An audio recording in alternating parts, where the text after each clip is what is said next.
and see. Maybe they don't want him, or maybe they want him, and maybe members of opposition that is in the other party, part of the APC, is trying to do this to bring in another governor. Like I said, I will never trust any of them. They are the same birds of the same feather that flock together. And I don't, everything they are saying, I don't take any of them serious. It's all about lies, lies, lies, politics. That's what they are trying to do. Like I said, maybe the major people, they don't want him. But again, they've given him the ticket, is it not? Yes, he has the ticket already. So since having the, remember, this is the same controversy that trailed Obaseki, if you remember, in the last election, when he had to leave the PDP to, he came to APC, or he left APC to come to PDP. I forgot it now. He left one to come and collect ticket because they didn't want to give him his former party, so he now left and came over to this other party to collect the ticket. I think that's what is happening again right now. I think he's doing second tenor. Yes, second tenor. No, second tenor. He's doing his second tenor. He's finishing his second tenor or going into second tenor. I think he's finishing his second. I think he's finishing his second tenor. I can't remember very well, but I know that the first time, after finishing the other one, he came over to this place and took the ticket from the party. So right now, maybe they are fighting him for his godson or something. So you remember what happened with the deputy governor impeached? The court returned him. I don't even know what is happening up till now and all that and all that. No, it's terrible. All right. Now, from the look of things, is there any possibility of the governorship candidates now emerging as a governor, looking at the whole circumstances surrounding this party right now? Well, they can do anything. They are capable of doing anything. After all, people were running for presidency while they were still running for Senate. I don't know how they did it. So about four or 5 of them were running. Two succeeded. The other ones could not do it. And one of them went to the Senate and told the other one, said, "You are going to tell me how you did it." Two of us who presidency, look, how did you do your own? And your ticket for the Senate was still retained for you. So anything can happen. They can do anything. They can do anything. I will not be surprised. All right, quite interesting. All right, let's take a look at this other story. Now, NNPP leader Rabiu Kwankwaso criticized President Bola Tinubu's government for bypassing Kano State Governor Abba Yusuf and handing over rice palliative distribution in Kano to APC members. Kwankwaso condemned this move as an insult to democracy and urged Tinubu to stop what he called a blatant attack on democratic principles. The distribution of the palliatives to 35 states all through their governors, except Kano State in the whole federation, he says, adding, Kano's share was handed over to APC stalwarts to handle. He described the development as a gross insult to our constitutional democracy and driving partisanship too far. The NNPP leader called on Tinubu to immediately halt these naked derailments. Yeah, this is Rabiu Kwankwaso coming on this one again, sidelining Yusuf. This story is quite dicey, so I just want you to let me see. Well, it's funny. Like I said in my opening speech, the politicians are capable of doing anything. They don't give a damn. It's all about themselves. It's not about Nigerians. It's not about Kano people. It's not about what will make us to be good. It's about what is their personal interest. All of them, without exception. That is what they do. That is what they do. Ordinarily, if the law or if the palliative were ordinarily, legally speaking, to be given to the governors, irrespective of who is the governor, whether he's your party man or not, you hand over what the law says. You obey the law. You do what the law says, not to do what you want. But unfortunately, Nigerian politicians do what they want, what will favor them as a person, not even what will favor their wives or their husbands or their family members. What will favor them as a person. They don't care about their wives. They don't care about their children. They don't give a damn. I can tell you that most of the politicians, if you tell them, look, we're going to kill your wife, kill your children, kill 50 million Nigerians, and you become president, they will sign.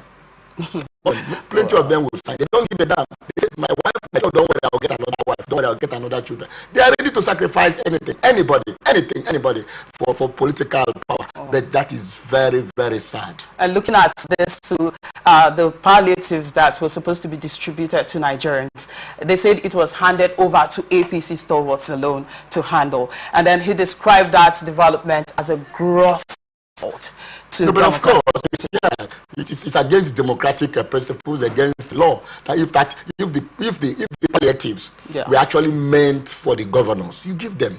I mean, what does it take away from the president? What does it take away? No, because you are still giving him. Have you stopped his allocation? You have not stopped Kanu allocation. You are still giving the state allocation. The governor is still handling the allocation. So why don't you say, I will not give the governor allocation, you give it to the APC stalwarts? He didn't do that. So why do this one that is also his constitutional right to receive and distribute to the populace? For me, it's against the law. I agree completely. Rabbi Kwankwaso, completely agree with him. And he's saying that he's driving partisanship. Is he taking it too far? Yeah, I think so. Like I've just cited, I just said, can the president withhold allocation, monthly allocation of the opposition party? The answer is no. Legally speaking, they cannot do that. So, and this palliative, is it part of the monthly allocation? Is it part of what ought to come to the state as a constitutional right? If that, then it's against the law. You can be sued for it. The governor, the Kanu State can look at it, get the attorney general, and they look at it again and take him to court. That's what I think. All right. Thank you so much for that thoughts there. The NMPP leader also called on Tinubu to immediately halt these naked derailments of democracy, like rightly mentioned that it's not right. What is due the governors should be given to the governors. Irrespective of the political divide. All right. Yeah, irrespective of political divide. You don't do that because he's from this other party. Like I said, can you withhold allocation? You cannot. Okay, so has any other party aside from APC, NMPP, is there any other party that have received these palliatives to start with? Yeah, that is what I don't know. Maybe Kwankwaso would have said that. I don't know that they have. But no, they said they distributed from the report that distributed to the 36 states except Kanu. Well, that means other states have gotten it. That's the meaning. But other states have not confirmed if they've gotten it yet. No, if they've gotten, why would they confirm? We are just because Kanu did not get. So if others said I've got it, why would they say anything? They won't say anything. If they've gotten what is due them. When they collect allocation, do they come and tell you we've collected allocation? No, they don't tell anybody. So if they have gotten the palliative, there's no problem. So it's okay. They won't say anything. Kwankwaso is complaining because we are hearing it because he didn't get what is due the state. That's what we are saying. Yes. All right. The People's Democratic Party, PDP, criticized President Bola Tinubu over the arrest of Nigerians, including Nigerian Labour Congress, NLC, President Joe Ajaero, by the Department of State Services, DSS. National Publicity Secretary Debo Ologunagba blamed Tinubu's administration for the crackdown on citizens protesting against the country's hardship between August 1st and 10th. Ologunagba urged the government to address hunger and economic challenges instead of arresting people, suggesting that the harsh policies are worsening the situation as schools are set to reopen. Well, crackdowns going on in Nigeria today. And it's quite funny. We have the NLC during the protests, August protests, when they came out to say that government should meet with the demands of the protesters, and we had crackdowns that state security services, went and railed their offices in Abuja. And there are some in detention. We have other journalists that have been arrested as well. And now here is the labor leader now arrested, Ajaero. You see, it's unfortunate that people that their rights were violated yesterday, today turn around to do the same thing. Tinubu was a human rights activist. He fought Abacha. Abacha chased him. Abacha would have killed him. He ran away. He went on exile. He would have died. People like Yaradua died. Musa Yaradua died. Rwani died. Kudira died. Legbede was shot on the street of Abuja or Lagos or so. General Legbede. A lot of people died, known and unknown. I was arrested in 1996 because I was criticizing Abacha. All right. I was inside a bus we accompanied. I was taken to Buri camp. I know what I went through because I was talking with my loud mouth. So, and all that. And today, that same man who nearly died, who escaped death by whiskers, is doing the same thing to other people. All I can say is this. it may happen again. Power is transient. No condition is permanent. We can go back to a situation where Bola Tinubu will begin to look for human rights again. It happened to Obasanjo. Obasanjo was in the Gulag to be executed. Nothing would have saved Obasanjo if Abacha had not died. What saved Obasanjo was that Abacha died. People, even what's his name again? Dia, Oladipo Dia, General Oladipo Dia, all of them were. You are doing today.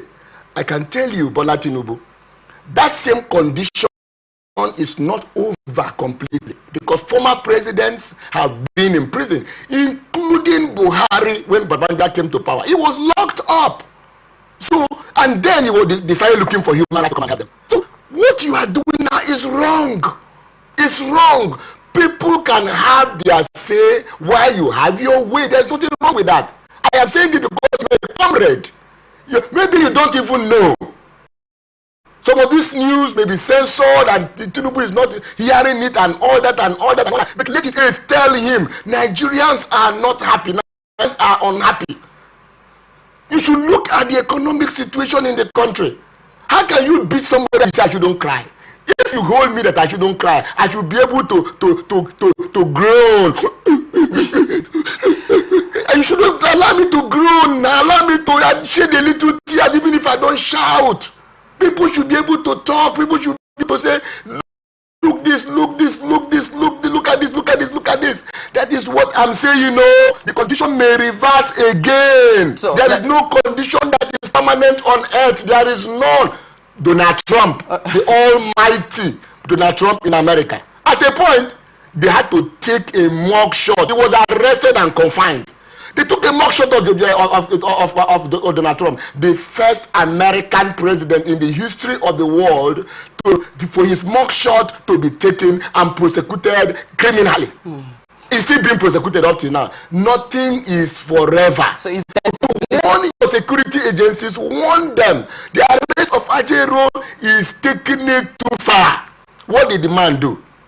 Now you said you are going to give them 70%, 70,000 monthly. What do you call it again? Monthly minimum wage. And before you could even implement it, fuel has been increased again, and the minimum wage is gone. Can anybody now? The 70,000 on the table. There's no way NLC will accept 70,000. 70,000 was when the fuel was 600 something naira. Today you have increased it to 800 and something, and we are buying 1,450, 1,500, all right, 1,600, and you want them to take 70,000 naira? There's no what this one is sheer intimidation. Barrister Haya, can you intimidation? Yeah. So let's look at this now in this aspect now. The arrest of Ajaero. Do you think it will have any implications on masses right now, considering the fact that you just mentioned the hiking fuel prices and all of that?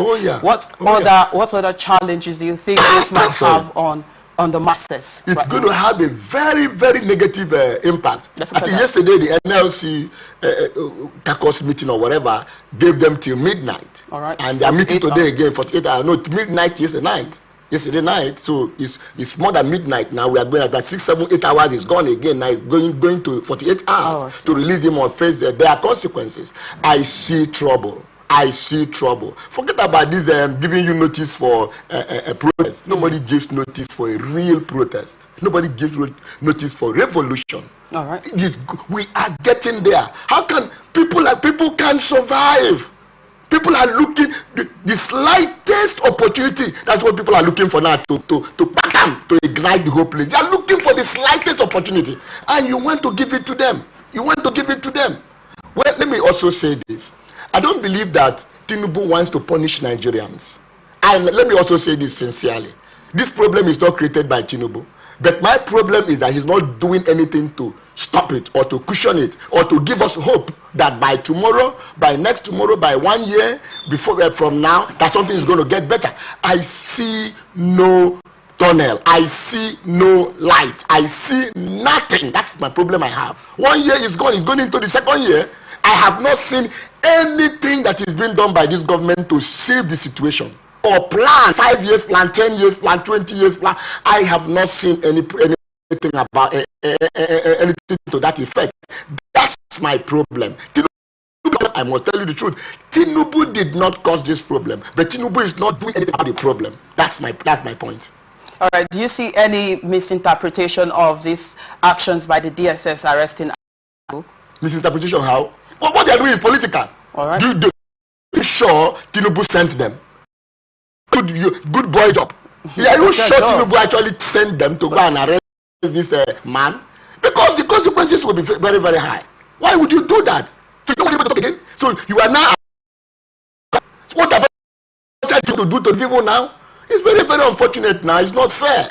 It's not good. And let me tell you, you can cheat some people sometimes, but you cannot cheat all the people all the time. One day they will say, no, if I die, I die. If I live, I live. That is where we are getting to, because there is no cushioning, there is no effect, there is nothing that is being done right now to say, oh, please give me 1 year, give me 2 years.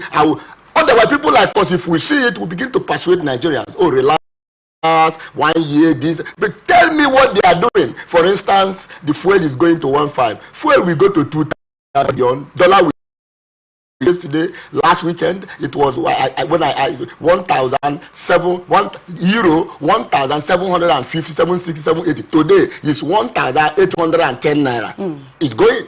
It's not coming. Yesterday I called him and he said 1,008. Today, this morning, he said 1,000. He has added again. So what are we doing? What about the economy?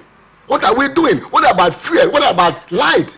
How can government sit down? All you are interested is increasing tariff, increasing tariff. Tell me where they have not increased tariff. It will not save the situation. Increasing tariff upon people that are already suffering will exacerbate the situation. It will increase the situation. It will make them to be angry more. Instead, reducing it will solve the problem.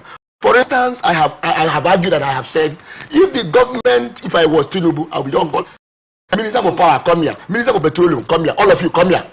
I want the power stations to work. Start with the power stations. I need 5,000. Go, let it work just right. Get power in 6 months. Go and get power. You see what will happen? Once power begins, you no longer buy fuel for your house. You no longer buy fuel for office. The power is there 24 hours. You pay for the minimal price. Demand will reduce. Do you see that? It will not be for only cars. So if 1 million barrels a day, they will begin to consume around 600-700. The demand will reduce and price will come down. Then you call the refinery people and say, look, these 4 refineries must work. Forget about building new ones for now. You see, this is our old refinery. If it does not work, I sack you in the net. The places will work. Come, oh, we are importing this one. Get out from my farm. Let refineries work. People that are importing generator will come.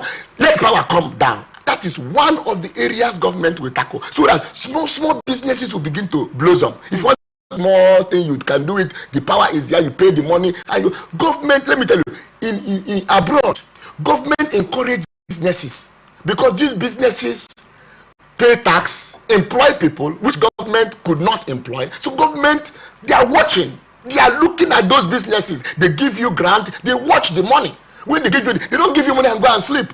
They call it national cake. No, they give you the money, they watch the business, so that another person will take the money.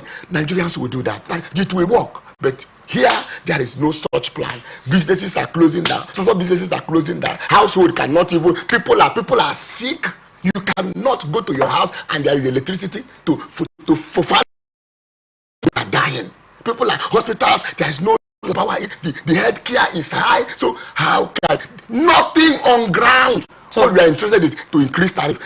Tell me where they have not increased tariff. Okay. Every day is increment of tariff, thinking it will solve the problem. It will not solve the problem, Mr. Tinubu, Mr. President. Okay, it will exacerbate the situation and cause more havoc. Taxing will not save Nigeria.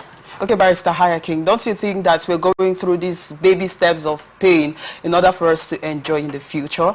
Did you listen to me? Enjoy what? What are they putting in the future for enjoying? Plans already on ground. Where is the plan? Maybe he's just implementing. Which one have we implemented? No, now don't be sentimental now. No, I'm You're not. Nigerian. I'm You're not Nigerian. Don't be. Tell me one of the plan. Are they fixing power? Are they fixing the refineries? Dangote has built a refinery, right. And the issue of giving him crude came up. I was asking people. Let me analyze this. Nigeria sells their crude oil in advance. Today, last week or so, when I checked, I think 1.9 million. Now, that 1.9 million, Nigeria has sold it for the next year that he will be in government and even borrowed money. So, where will they get 600 barrels a day to give to Dangote? Is it from the... In fact, instead of the daily production of crude oil to increase, it's reducing because of militancy and the other issues, sabotage, stealing from politicians, sucking this oil and selling abroad and all that and all that and all that. Is it in this country that we discovered trunk that they were using to suck oil? It's in this country. So now, if that is said, you produce 1.9 million and you have sold it to US, for instance. So you now remove 600 from there to give to Dangote. What will you tell US? The people that are paid for it up front. So where we don't get to get it? The last time I think I was there like 1 month ago. They said that we are here. They said, oh, Dangote want to sell for 600. Dangote come up immediately and said we are not selling for 600. Now the day Dangote announced that he was going to start production, I saw him with one bottle on video. He was demonstrating it that very day. NNPC said they are selling for 8 something. Bam! Fuel went to 1.4. How can Dangote sell for 600? How can he sell? If you goes outside and buys. Now, even if Nigeria sells to Dangote the price they have sold to US and balances US their money that they have bought. So Dangote now, he has bought at international price. Now, bringing that to you, that brings it back to his refinery and now refines. And now come and sell to you for 600? How can he do that? Is he a fool? Is he not a businessman that wants to make profit? How can he make the profit? Let me tell you, this issue of Dangote crude oil, I knew it about 1 year ago. I discussed it somewhere and I told them, where will Dangote get crude oil from? If Nigeria cannot get crude oil for their own refinery, let me tell you what is. Let me explain again for Nigerians to know what is actually called subsidy. Before now, from 1970, when Nigeria makes a production of daily crude oil, assuming like 1,000 barrels a day, 1 million barrels a day, the law says that they should remove 20%. I think I can forget the percentage. Remove certain percentage. When they remove that certain percentage, maybe when they produce 1 million, they sell 800, they remove 200,000 and go to the local refinery in Nigeria and refine at a subsidized price and now sell to Nigeria. That is what actually is called. You remember when somebody came and said there's nothing like subsidy in our law? There's actually nothing like subsidy. There's nothing like subsidy. So they will refine that one that our local refinery has produced. They will refine those ones in our local refinery and sell to us at a very good price. That is what is called subsidy. Not when you sell everything abroad. So when politicians came in 1999, the people can say sell everything. So they sell everything. There is none to take to our refineries to refine. Their friends now come to, Mr. President, give me a license, let me go and import fuel. They now give them license to go and import fuel. When they now go and import the fuel, they will now come back and say, Mr. President, this fuel, I import it. I want to sell 120. Say, no, don't sell 120. Go and sell it for 60 naira. I'll give you 40 naira. That is of a subsidy. So the man goes abroad, buys it or steals it or whatever he gets the crude oil, refines or brings the finished product. The landing cost is now 1 naira 50 kobo. He now comes to Mr. President. The license you gave me, I will say to Nigeria for 150. Say no, don't sell 150. I will say go and sell 90 naira. I'll give you the 60 naira extra. Are we not foolish? Who does that kind of thing? Who does that kind of thing? Meanwhile, you can remove certain percentage of that crude oil and refine in the local refinery at 50 naira at a less price because it's refined locally. But politicians, let me tell you, everything that's happening in the power industry, in the petroleum industry is politics. They are sharing money. Wow. Remember, Obasanjo was accused of spending $16 billion the refinery. I be part of the power sector. 2, 3. It never worked. But till today, they are still probing that money. $16 billion, 20 something years ago, to fix power. It never worked. It never worked because powers that are there, politicians, people are benefiting. Don't you know that when there is no power, somebody is making an import, making money. When the refineries are not working, somebody is making money. That is the problem we have. Until the Tinubu can do something.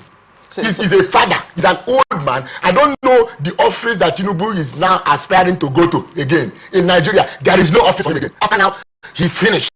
Well, that's your thoughts, by the way. No, there is no office now. Which other office now? President is higher. That's what I mean. Okay. There is no other office he's aspiring to go to say that if he doesn't do a good thing, he will not get there. He has got to go to the pinnacle. The last office in Nigeria, that's the presidency. There's no other office again that you want to go. You want to become God? No, that's the next one. No. Then you be called and say, look, if he knows these things must work, and Nigeria will not forget you. Nigeria will praise you. You will become the modern father of Nigeria. If you do what Abraham Lincoln was not a founding father. Abraham Lincoln came to the scene 100 years later. He never met any of the founding father. But there was what distinguished Abraham Lincoln. What was that? Abraham Lincoln came to the Oval Offices like this. There was a file that has been there for over 20, 30, several years. What was that file? That file was where the Emancipation Proclamation Decree law was kept. None of the presidents accepted to sign it. Because what was that? Emancipation Proclamation Decree was a decree that was simplified. Orally, they have said, oh, they have abolished slave trade. But people were still trading on slaves. Abraham Lincoln even owned slaves himself. But when he got there, he said, no, I will sign it. He signed. Even when he owned the slave, he was even involved in the business. So even if you are involved in the business, you can change our lives before you die. You can change our life before you leave us. We will not forget you. Today, the blacks will never forget Abraham Lincoln. Abraham Lincoln is the mother. You mention Abraham Lincoln more than you mention people like Washington, people like Adams, people like go and check. You mention them. Abraham Lincoln is more famous than them because Abraham Lincoln came and saw it. They say, hey, don't sign it. No, we are dealing with slaves. Abraham Lincoln said, no. Even when he has a slave, he signed and affected himself. That was why people love him. So, President Tinubu, we are begging you, take some drastic steps. Take it, you will not lose. Your name will become, your name will be written in the sands of time. Nigeria will respect you forever. We will cherish you forever. My children and children will be remembering Bola Tinubu. Even though you are involved, you say enough is enough. Right. What do you want? Okay, do you want a girlfriend? I don't think so.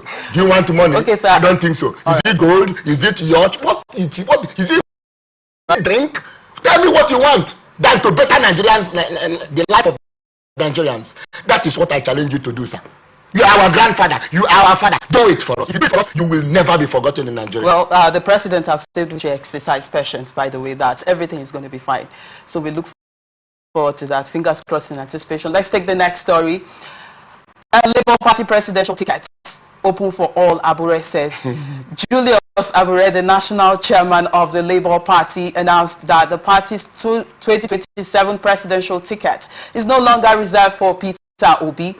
The ticket is now open to all members, as decided in a recent National Executive Committee NEC meeting. Abure also stated that there is no automatic second-term ticket for Abia State Governor OT, with the governorship seat open to other aspirants. Abure criticized Governor Oti for convening a stakeholders meeting without the party's authority, saying the gathering was illegal and a violation of the party's constitution. He also emphasized including Oti could dissolve the party's leadership structures or harass them out of office. Abure expressed disappointment with Obi and Oti for attempting to divide the party. So now, the presidential ticket is open for all, starting from the presidency to the House of Assemblies.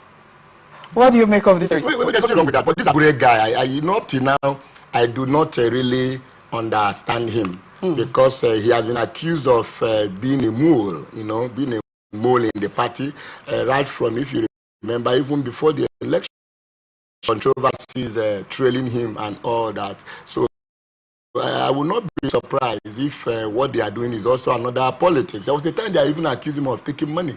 It's on the news and all that. So I don't really understand the guy. But again, it's normal. After the other election, you can say, oh no, nobody has an automatic ticket until maybe they have another meeting to say that it's a normal talk for me. But again, politics is everywhere. Politics is everywhere. I think this other man, Kenneth Okonkwo, has also resigned. We had a lot of things is happening to Labour. Presently now, I don't even see any credible opposition in Nigeria. It's only APC and others. PDP is in disarray, Labour is in disarray, AMPP too. It's just one state. I think one state in Kano, APP, Abi. APP. Is it APP or something? So what do you think is the fate of Peter Obi now, considering the fact that he has been in Labour Party, he has also pivoted the affairs of Labour Party, and has Labour Party brought Labour Party to what it is now? So what do you think is the fate of Peter Obi come 2027? 2027 for me is still far off. It's still far off. A lot of things could happen before then. The same man that is telling you that Peter Obi does not have an automatic ticket can come up tomorrow and tell you that Peter Obi is the main man. So maybe he's talking because something happened or whatever. So we are still waiting. The last statement I will hear from him. I expect to hear more statements from him and from Labour Party generally. All right. Thank you. Amnesty condemns DSS raid. Serap says, let's take a look at the story. Amnesty International condemned the unlawful invasion of the socio-economic rights and accountability project, Serap. Office in Abuja by DSS operatives accusing President Bola Tinubu's government of attempting to silence dissent. Amnesty urged the government to stop the harassment of Serap and other civil society groups, emphasizing the need to protect their legitimate work. They called on Nigerian authorities to respect constitutional and international human rights obligations, particularly the rights to freedom of expression and association. Amnesty also urged Nigerians' international partners to pressure the government to uphold human rights and stop the crackdown on civic space. Wow. Another crackdown. Now we talk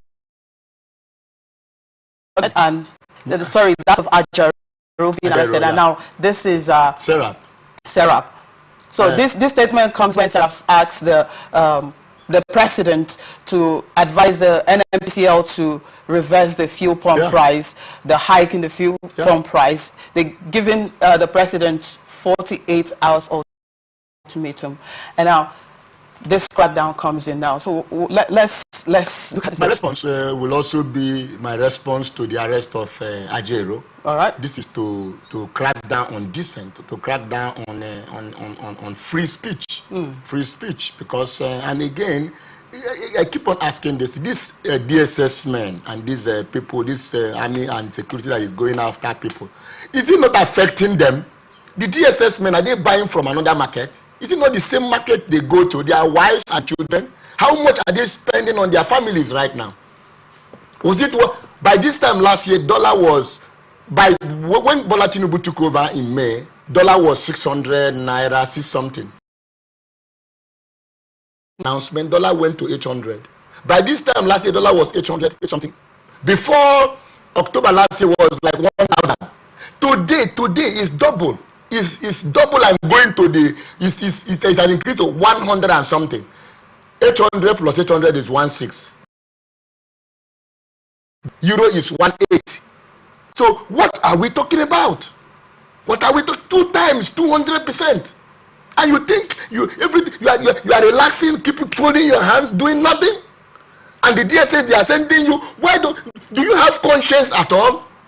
Although law does not have conscience anyway. But again, the man, the setup, what setup is saying, is it not to your own benefit? The DSS men, the security men, policemen, is it not to your own benefit? How much are you being paid? Can you survive on your salary? I'm talking about the DSS men. Can you survive EFCC? Can you survive on your salary? Army man, can you survive on your salary without something coming from the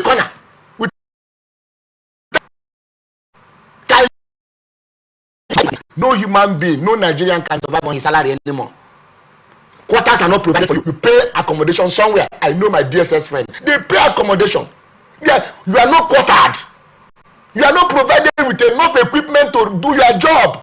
This men buy uniform. You buy your uniform. You buy your suit. You buy your shoes. You buy your kits. You buy everything. How much are you being? How much? And somebody is saying, fighting on your behalf. Ajero is fighting on behalf of the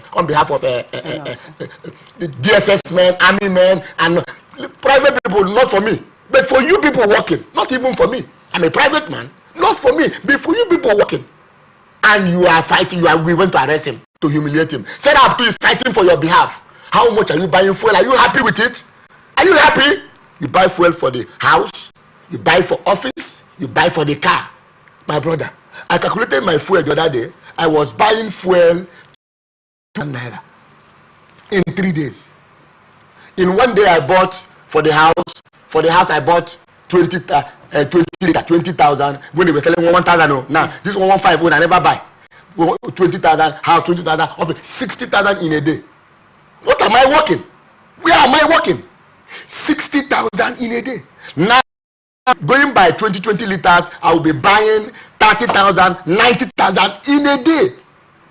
Where am I making the money from? Which civil servant can buy that? Which DSS man can buy that if you don't steal money? Which EFCC man can buy that? Which policeman can buy that? 90,000 every day. What are you working? How much is your salary? 90,000 every day. You're talking about 90 times 3. You're talking about 2-point-something million. Well, in a month, how much are they paying you? Well, NNPC also made a statement that they are not the one who determines the price. That is the market factor that determines the price of the price, the PMS today. So, Benny, your mama say Benny, thank you, Mama. True. So even the FCC man, arriving on your salary. So who do you think regulates the market price? The government is not doing anything. If government does what they ought to do, about providing power, for instance. If government provides power, you only buy for car. The thing what they did was to increase from 60 naira to 200 and something naira, thinking that will save you. It will not save you, government. Increment of prices and it will not save you. It will help to worsen the situation. It will not. So okay, now you are paying me 70,000. You have not even paid 70,000 naira. You are paying me 30,000 naira minimum wage, and you increase tariff. You have not provided. I'm talking for people working in government, civil servants, both federal and state. That's people I'm talking for, not businessman. I don't expect government to provide. They did not provide housing for you. They are not paying your children's school fees. They did not provide school. We used to have the army children's school. What do you call it? Police children's school. You can send your children at the end of the day. Something deducted for your salary. Quarters are provided. Barracks are provided. They don't provide any of these things. You come to pay for house where I pay for house. How much is 2-bedroom flat now? It depends on where you want it. How much? So how much is 1 room? Depends on where you want to have it. And you pay for all these things from your salary. Can you survive? Nobody. Let me investigate you. Let me investigate all the DSS, EFCC men. Come and let me investigate you. Let us see how much you are spending for your house, for your car, whether it's for your salary. Because you are stealing money. You are stealing money, that's why you can survive. And the government encourages you to steal money. That is what I say. The government encourages corruption. Because you know that this man is not surviving on his salary. Are we not seeing policemen on the road standing and collecting money? Well, there are no commission doesn't pass there. There are no proofs to that, barrister. There are no proofs to that the government turns bad eye, turns blind eye. Have they not seen these policemen standing and collecting money? Have they stopped them? Can't the police stop them? They will send detectives. Detectives will go there and catch all of them. But how do you want to go and catch that man? I don't even support you catching the man. Are you catching him? How will that man survive? And the man is making a return. Are you aware? It's not me saying this thing now. It's on the air. It's the public. They make a return to the DPO to the CP to the IG. So how will it stop? Because they know that the salary of the man cannot carry him. But if provisions are made, you have to keep on talking about there is hope. Which hope? Now, I have also suggested for all the civil servants, quarter them, barrack them. All the army should be given barrack, all the navy, all the air force, all the civil servants, both state and federal, all of them should be put in government quarters. Government can say, okay, state government, River State government can say, well, in the next 4 years, we are going to build 1 million housing units for our civil servants. All of them, you build it close to their place of work, close to their station, army, close to their place. That what will happen at that point is that you take all the civil servants and the federal civil servants away from the market, put them somewhere. That's the only place where they are living. Now, the remaining accommodation will be between me and you that are private persons. You see, things will reduce. Then in that, the man does not pay for electricity, the man does not pay for water, the man does not pay for house rent, the man does not pay for his children's school fees. They deduct from his salary. Then you give him 70,000, the man will survive. House rent has been paid, electricity has been paid, fuel has been paid, lights has been paid, children's school fees has been paid because he's going to army children's school, police children's school, civil servant children's school, and their children are going, their children are going to school there. And as they are going to school there, you give him 50,000. The man knows it's only for food. Some people will survive, some people will not be corrupt. Some people will never be corrupt. My father worked in federal civil service. We were living in government quarters. I'm telling you, in this country, you may not know, in this country, my father never paid 1 day house rent. My father never paid house rent. Government quarters. Government quarters. My father never paid for electricity. My father never paid for water. Water was there, electricity was there, food was there. We never paid kobo up till 1989 when the man retired. We never paid. We never paid. The first generator that was bought in that house, I bought it in 1990 something when the man had retired. I bought it to go and keep in that house. There was no, in River State, there was nowhere to buy gen. You don't see gen shop. There was none. Electricity was 24 hours. It became worse after 1999. So if these things are done like this, and you give the civil servant even 30,000, the man survive. From time to time, every month or every 2 months, they come. They call it essential commodity that time. Now they call it palliative. It's essential commodity. I remember we go to the office to collect it. We collect a carton of milk. We collect a carton of juice. We collect a carton of a bag of rice. This. If you see foreign, if you see those things, good juice, we pack them to the house. They share all the workers. So the man is working all his heart. He's working for government. Then when they finish their letter, they will say, they were really obedient. My father there said, oh, they were really obedient servants. Obedient servants. Because the man doesn't worry. The man goes to work, he works for 8 hours every day. 8 hours only. You go to work, it's no longer there. Nigerians will enjoy there, no? You go to work, 6 o'clock, you close. The second set will come, 2 o'clock, they close 10 p.m. The other one will come, 10 p.m., they close 6 a.m. So this week you are morning, next week you are afternoon, they alter them. And when my father is on morning duty, I don't like it. You know why I don't like it? Because when we come back from school by 1 o'clock, 2 o'clock the man is back and begin to harass everybody. Hey, back. I like the man to always go afternoon duty from 2 to 10. But by the time he's coming back by 10, I'm going to sleep. What am I saying? The man comes back, the man sleeps well, no heart attack, no high blood pressure. But today, one man, that is why we're having high blood pressure. I think I had where somebody slumped. Everywhere people are slumping. The young people are slumping. Electricity is there to face you. Our light is there to face you. We were not paying. Put your antenna. You watch all the stations. No stress on us. Nobody was stressing anybody. Today the stress is too much for every average Nigerian, and government is adding more to us. You want to kill everybody. If you kill everybody, who are you going to rule? Who are you going to be their president if everybody dies? People are dying. People are hungry. Sickness, you can't even pay. Go and check drugs. You can't pay for drugs. You can't pay anymore. The doctors are running away. I know my mates, my colleagues, my schoolmates, doctors. I can tell you how many. If I close my eyes, I can count 1, 2, 3, 4, 5. They are in Saudi Arabia. They are in London. They are America. They are abroad working and earning money. What are we talking about? Brains are going away because of the country, how the country is. So, Barrister, do you see it's so sad. Do you see the government attending to these demands by Serap? They should. They should. If they don't, I laugh, you know. I laugh in Ibani language. They should. All right, so let's take a look at this story now. I will win 2027 presidential election, Kwankwaso said. Dr. Rabiu Kwankwaso, leader of the New Nigerian People's Party, NNPP, expressed confidence that he will win the 2027 presidential election.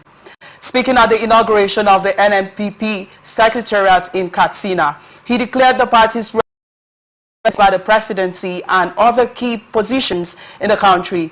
Kwankwaso criticized the People's Democratic Party, PDP, stating it is dead and urged Nigerians, especially women and youth, not to be swayed by money or food in future elections. He also emphasized grassroots efforts to promote the party's new logo, symbolizing education for all. Wow. I was just laughing, quite interesting. Because very, very interesting. I can't imagine an election where there are no foods distributed to children. Saying what he's alluding to or agreeing is that they use food and money to buy elections before now. Okay. So now it's open. Now with Nigerians, you can now hear that they use food and money to buy your vote. That means in 2027, run away from the man who gives you food, who gives you money for that day. Okay, let me ask you. All the money they gave you last year, January, February, March, when the governorship and presidential election was conducted in Nigeria, haven't you finished it? All the rice haven't you finished it? You have finished it now. So now you are hungry. So it's better to do the right thing and leave that immediate gain. That is what the Kwankwaso is saying. And I agree with him on that too. I hope him too. The NPP will not share too. All Nigeria, all parties in Nigeria during election prepare for they set money apart for bribing of people to buy votes. They set it apart from the violence and all that they prepare to do that. Power has more of monopoly of violence at that point in time because they control the police, control the army, control everybody, has more fund and all that. Every party prepares for rigging. That's the truth about it. But the one who rigs, who has upper hand, rigs out every other person. That's actually what happens in Nigeria election. Let me quote this. No election in Nigeria has been free and fair, including the so-called 1993 Hope election by Kashimawo Abiola, to a large extent, because if that election was free and fair, what's his name? Babangida wouldn't have annulled that election. And Babangida years later said, I annulled that election. I did not do it alone, but I take the responsibility. You know, that man is very good with words. Maverick, very wonderful. He has words in his mind. He said, I annulled that election. I didn't take the responsibility. And they killed the man at the end of the day. But God that is the Almighty, tell me who killed Abacha. And today, Abacha was killed. So who could have been able to kill Abacha if not that God came in and supported? Otherwise, how will Abacha was not traveling? Abacha was not going anywhere. Doesn't come back from Afro. He's always in the rock. He's always there, giving orders. His foot soldiers were all over the place. You can't talk on the street at that point. You can't talk. If you talk, you get into serious problem. My mom put me into serious problem. I was talking like this. I didn't know that they were around. I was criticizing. And I was taken away. So, but God, I did not die. I wasn't a big fish. I was one small rat. So they left me. So unfortunately, this election that is coming, well, if Kwankwaso says he's going to win, let him win. If he has the popularity, let him win. Well, do you see any possibility of him winning the 2027? He has the popularity, my brother. Anything is possible. If he gets into the right place and everybody says that their politicians gather and say you are the one and they rig for him, you win it. Hey, Nigeria, a chimpanzee can win election, no? Monkey can win election. If a man was in prison and won election, have you forgotten? A man was in prison and won election. Buhari election in 1999. I say Buhari, Obasanjo won election in prison now. Yes. Theodore Oji won election in prison. Won election while in prison. Of course. My brother, leave that, you know. Anything can happen to anybody. Once they agree with you that you are the one, you win election. Tinubu no win election last year. You know, see him. Buhari no win election 2 times. Even with all the whole thing against him. Leave him. Anybody, even you that is here, if they take you now, say that you be the party, you go win. No? Leave that one. No. And I won't be surprised if it happens. But Nigerians should wake up. He has told you that he used to give money. Reject the money. Reject the food. The one you took last year, I ask you again, have you not finished that money and food? The rice, the money, have you not finished it? You are going to vote, they stand one side, they are giving 5,000 to 2,000. And you have collected 2,000 to go and vote the wrong person. Today, now, you're not suffering. Be careful. Come 2027. Many thanks to you, Barrister Hayakin, for your great analysis. I mean, that was really great and really insightful. Thank you so much. Thank you so much. Yeah, we look forward to having you next time on the Open Conversation. And thank you, amiable viewers, for watching the Open Conversation today. This is where we wrap it up on this episode of Open Conversation. Thank you so much for being there. We are open for adverts, placements, bookings, and commercials. You can connect with us on all our ATN socials, Facebook and YouTube at Atlantic Television Network, Instagram and TikTok at Atlantic TV Network 1, Twitter at Atlantic TV Net. Watch us live on our websites, www.atlanticnetwork.tv. Peace, ways to progress. Thank you for watching. I am Victor Peter. The obstacles we overcome. What Nigerians need now is not about the government. Who can come and salvage us from where we are?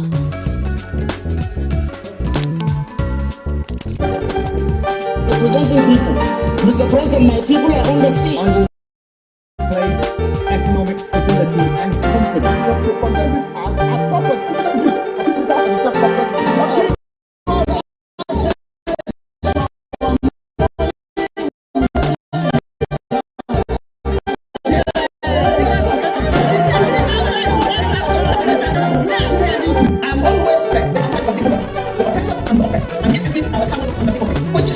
No matter how tough the challenge, how high the obstacles, we always overcome.